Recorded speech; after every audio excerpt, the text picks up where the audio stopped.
আজকে একটি রাজনৈতিক ছাত্র সংগঠন তৈরি করা হয়েছে। আমাদের এটা কোন লেজিটিমেসি অনুযায়ী তৈরি করা হয়েছে? এই বৈষম্যবিরোধী ছাত্র আন্দোলন। এই বৈষম্যবিরোধী ছাত্র আন্দোলন কিভাবে আসলো? এই গণ অভ্যুত্থানের প্ল্যাটফর্ম থেকে। গণ অভ্যুত্থানের 17 তারিখের পরে প্রাইভেট ছাত্ররা যদি না নামতো, আর আমি নিজে একজন প্রাইভেট ইউনিভার্সিটির একজন প্রতিনিধি, যদি আমরা না নামতাম তাহলে এই গণ অভ্যুত্থান কোনো সময় হতো না, আর বৈষম্য প্ল্যাটফর্মও কোনো সময় হতো না। বৈষম্য বিরোধী ছাত্র আন্দোলন এবং নাগরিক কমিটির ঐক্যের একসাথে মিলিতির কারণে নতুন ছাত্র কি বলে যে ছাত্র সংগঠন তৈরি হচ্ছে, এটা কলাবের মাধ্যমে তৈরি করা হচ্ছে। যদি এরকমই কিছু হয়ে থাকে তাহলে আমাদের কনসার্ন ছাড়া কীভাবে তৈরি করা হয়? আমাদের থেকে অন্তত তারা, আমরা একটু তো প্রাপ্য যে আমাদের থেকে অন্তত মতামত তো নিতে পারে, তারা আমাদের থেকে মতামতও নেয় নাই ভালো করে। আমার আমার আমার একান্ত একটা আলাপ আছে, মানে আমি সবার সর্বজনীন এবং সম্মিলিতভাবে একটা আলাপ দিচ্ছি। সেটি হলো, তারা আজকে যেভাবে আমার ভাই বোনদের গায়ে হাত তুলেছে, আমার বোন এখানে 5 থেকে 10 জনের উপরে বোনদের হসপিটালে নিতে হয়েছে। এটা তো আমরা ওই 15-16 তারিখেও ঢাবির ভিতরে দেখেছি, আমাদের বোনদের গায়ে হাত পড়েছিল, আপনাদের খেয়াল আছে অবশ্যই। তখন করেছে ছাত্রলীগ। এখন এটা কাদের দোষ দিব, ঢাবি নাকি ছাত্রলীগ? কার দোষ দিব তা বুঝছি না। কমিটির মধ্যে ছাত্রলীগগুলোরে বসায় রাখছে, যারা শেল্টার দিয়েছে তাদের বসায় রাখছে, তারা কি পুনর্বাসন দিচ্ছে নাকি? আমি জানি না আমার কি হবে।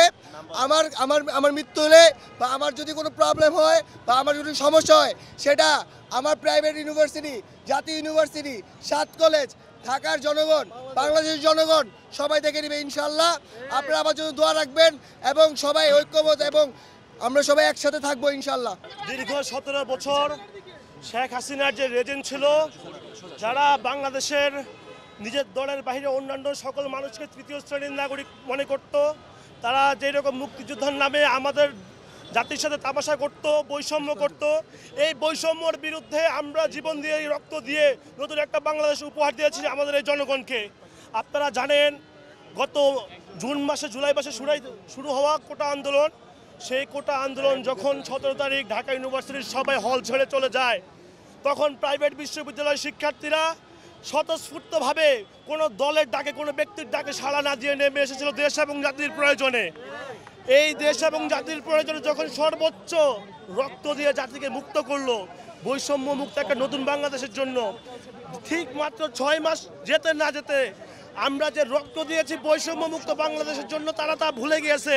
যারা আমাদের নেতা ছিল, যারা আমাদের সমন্বয়ক ছিল, তারা এখন শুধুমাত্র আন্দোলনের সময় প্রাইভেটের প্রয়োজন ছিল, এখন আর প্রাইভেটের কোনো প্রয়োজন তাদের কাছে নাই।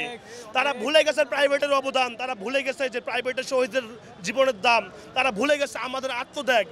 যদি এই যারা ঢাবি কেন্দ্রিক সিন্ডিকেট, তারা যদি তাদের এই অবস্থান থেকে ফিরে না আসে, 7 কলেজ, জাতীয় বিশ্ববিদ্যালয়, মাদ্রাসা, সবাইকে যাদেরকে বঞ্চিত করা হয়েছে, এবং বিশেষত আজকে আমার মা বোনের গায়ে হাত দেওয়া হয়েছে, আমার ভাইদের রক্তাক্ত করে দেওয়া হয়েছে, বোনদেরকে কামড়ানো হয়েছে, আমরা কোনোভাবে এটা মানব না।